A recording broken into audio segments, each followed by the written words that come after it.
I have a confession to make. I used to be the worst type of self-promo streamer.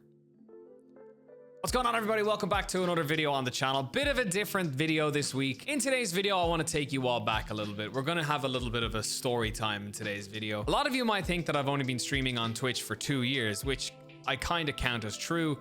However, contrary to what I kind of tell people or a lot of people know, I actually started streaming 6 years ago and streamed pretty heavily for about 3 months. A lot of stuff went down in those 3 months, a lot of which I'm kind of only putting together now. So in today's video, I want to take you all back down memory lane with me, cringe with me, and confess to a few things with me, and find out why I used to be literally the worst streamer on Twitch.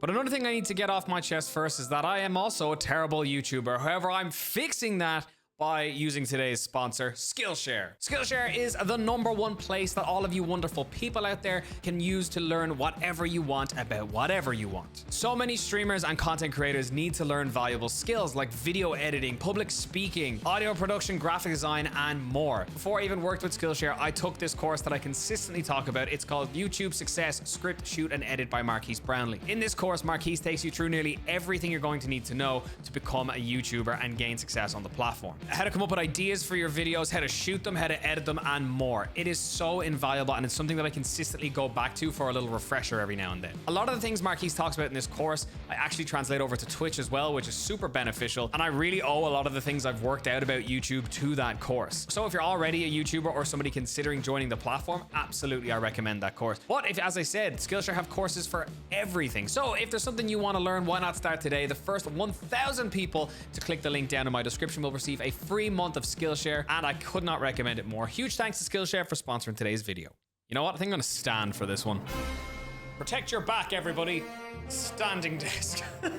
All right, so I need to take you all down a bit of a rabbit hole of the X2 Shoes lore to explain this story a little bit. So about 6 or 7 years ago, I was in college studying film production. I had a couple of months off college and I was super bored. I didn't know what to do with my time, just like most college kids. And at the time I was playing Call of Duty Black Ops a lot. I think Black Ops 2, I'm not sure. But I remember in the menus, there was an option to connect a Twitch account. Now, Twitch was something I was familiar with at the time, and I knew it was a live streaming platform for video games or whatever else. I actually think this predates just chatting, but anyway. When I saw this option to connect a Twitch account, I thought that meant that you could make a Twitch account and stream directly from your Xbox 360 without any hardware or cameras or microphones. This is genuinely what I thought. So I decided to make a Twitch account and connect it with my Xbox in the hopes to become, you know, the next big Call of Duty streamer. At the time, I was really obsessed with like early kind of Call of Duty YouTube videos, people like Hutch and C-Nanners and all these lovely people.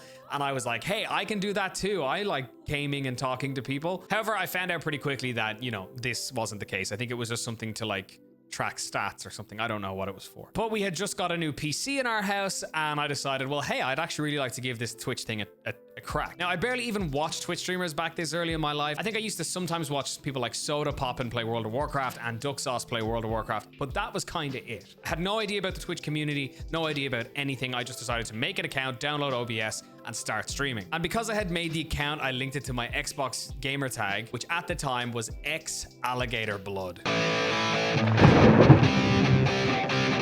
But yeah, that was my name, X Alligator Blood, and I decided to start streaming under that banner as well. Now, I lived in this kind of, you know, small village in Ireland, and the internet was terrible. As a result, my house didn't have good enough Wi-Fi to even get the 2 megabytes upload speed required to stream at that time in, I think, 480p or 720p, I'm not sure. So I used to use my phone's hotspot to stream. I used to turn on my phone's hotspot and plug in my phone into my computer and use that to stream. Now, this worked out pretty much as well as you could imagine. Anytime I got a text, the stream would drop. Anytime my phone rang, the stream would drop. It was an absolute mess. I think I used to stream in 480p, and even with that, it was like dropped frame city. It was just so bad. However, I found one thing out really quickly.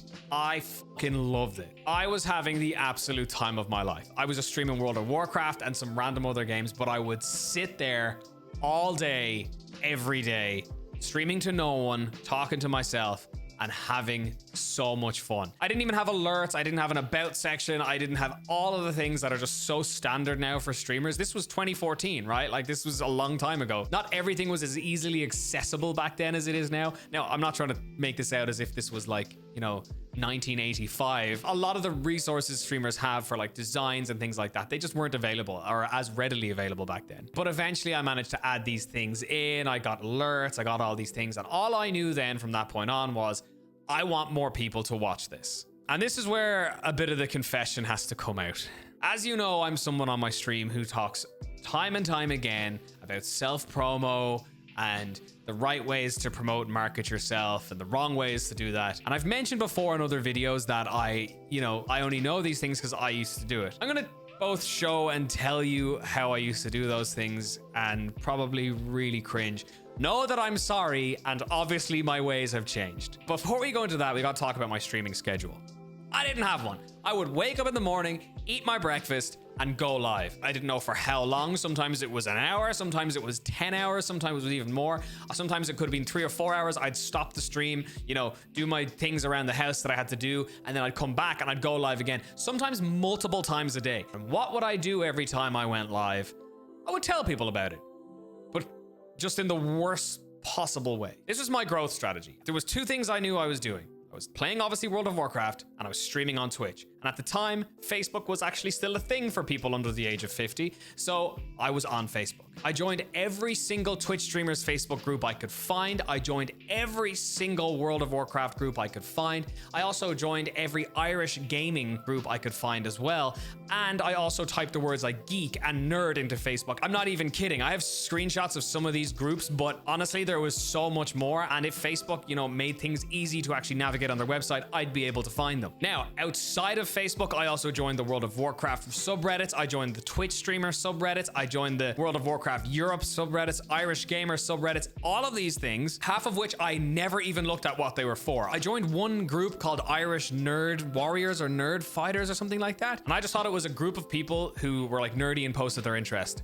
Boy, was I wrong. So now that I had all this reach and all of these, potential viewers, this is what I used to do when I went live. I'd set my stream live, I'd then tweet about it. I would then copy and paste my link to every single Twitch group and like it myself and comment under that thing saying still live, post it at the exact same time, just to see if I could get more eyes on it. I would spam the same message in every one of those groups, and then I would move on to the World of Warcraft groups. I would make a dedicated post saying like, I'm live streaming World of Warcraft, come chill, and then I'd comment underneath it. Then I would start commenting under, oh my God.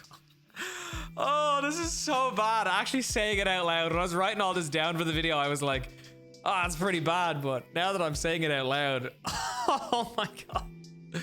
I would comment under other people's posts.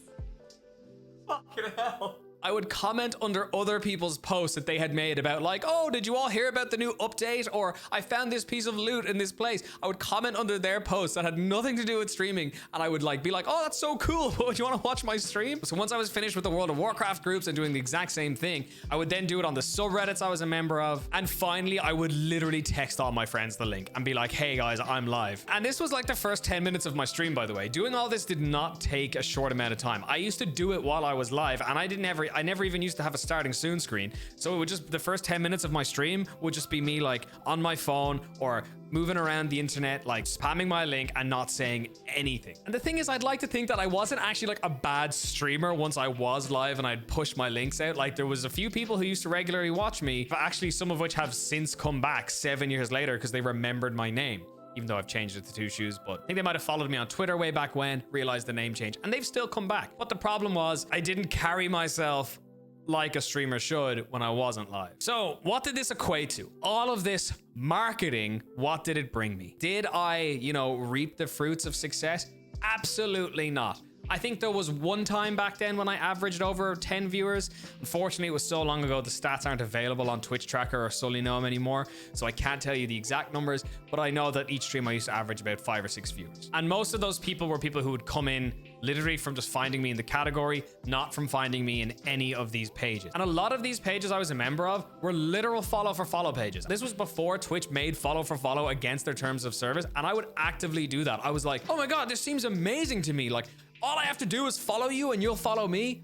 Awesome. Absolute nonsense. Never saw any of it. And even worse, I got banned from a lot of groups. I remember that Nerd Fighter page that I talked about earlier. They DM'd me and they were like, hey, you really need to stop spamming your Twitch link here. It always gets removed, but you're doing it every day. It turned out that it was like a fan fiction group of people's favorite like novels and books. It had nothing to do with gaming or streaming, and I was just in there because it said the word nerd, and I automatically associated nerd gaming. I'm like that, they'll like my stuff, cool. And I was banned from the group. I was also banned from numerous subreddits, other people's fucking streams, because I used to do the exact same thing there, not nonchalantly. I would blatantly in other streamers' chats be like, hey, I'm live, we should stream together, or you should all watch my stream too. Like, what was I thinking? Like, what was I thinking? I know this was like 7 years ago, but it's really not that long ago. Oh man, so hard to talk about. It's so cringe. I think I did all this simply because I just thought eventually someone would see me. The more of me I put out into the world, the more I'm likely to be seen, and other people's feeds or other people's groups or pages that they're trying to create doesn't matter. All that matters is that I get some viewers into my stream in the hopes that I'll, like, you know, get big on the platform or something. I'm pretty sure that's all that was going through my mind. It never once crossed my mind to think like, is this the right way to go about this? Is there better ways to go about this? Like, this is what I thought marketing your stream was. I thought that everybody did it this way, and I was just doing the exact same thing as everyone else. I did this for 3.5 months straight. Every single day. On the days I had to go to college, I would stream like 3 or 4 hours at night. The days I didn't have to go to college, I would literally stream all day. Got to the point that my friends were calling me being like, hey, we're worried about you. Like, please come out. Also, please stop texting us your fucking Twitch link. And I didn't care about anything else. I literally only cared about streaming. Even though it was going nowhere, that was the only thing I cared about. After a while, I was like, this isn't going anywhere. I'm bored. And I'm tired. But what actually was happening to me is that I was 150,000% completely burnt out. But this was 7 years ago. People weren't really talking about burnout. There wasn't as much resources, all that kind of thing. I was streaming Monday to Sunday, never doing anything else, and then spending all of this time working and marketing myself. That was literally getting me nowhere.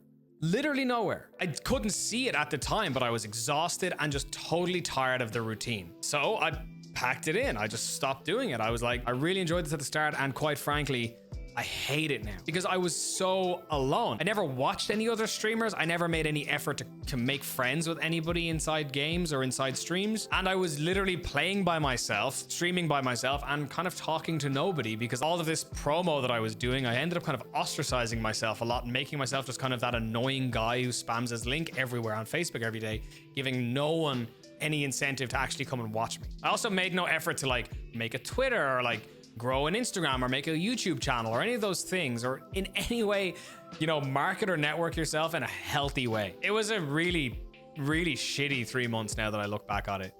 I just stayed inside for like a whole 3.5 months and frankly, you know, lost friends over this. The thing is, what kind of pushed me to make this video and kind of talk about how I used to be a moron? There's just one sentence that streamers or content creators always couple with Twitch, and that word is oversaturated. They're like, oh, it's just oversaturated, it's impossible to grow. I never buy into that. I really don't believe it, and I really don't think it's very much of a valid statement. There's a lot of streamers on Twitch, absolutely. 8.6 million as of 2020. That's a lot of streamers, a lot of people. And I always hear these people kind of saying like, oh, if I had got into Twitch, if I had started 5 years ago, if I had started 6 years ago, I had started whatever ago. In 2014, there was only 1.3 million streamers on Twitch. That's basically an eighth of what is there now. In this experience that I had all those years ago, one thing is certain: this behavior did not work then, and it will not work now. I struggled to grow in any way, shape, or form on Twitch back then, not because I wasn't live enough or because I was streaming in an over-congested category,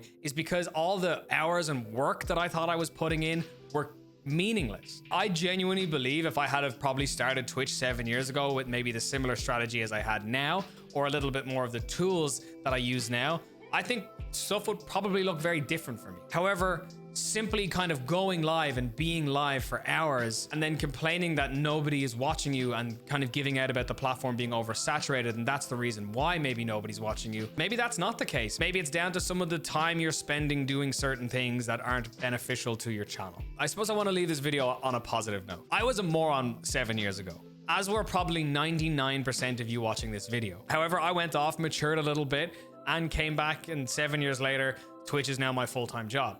Now, I don't think it needs to take that long for everybody else, but I guess the moral of the story is don't be afraid to assess yourself. Don't be afraid to assess how you are currently operating or what you spend your time doing. Changing the way you do things can not only be a fantastic experience, you know, in terms of improving your content, it can also be great as improving you as a person as well, simply by exploring new possibilities and trying out new stuff. Don't be afraid to do things differently. Every obstacle you face as a content creator, I feel, be it lack of viewers, lack of followers, lack of content in general, can be approached 1,000 different ways. Just because the one way that you're approaching it isn't working for you doesn't mean that none of the 999 other ways might not work either. So don't be afraid to come at stuff from a new angle. As my mother always says, if at first you don't succeed, try again.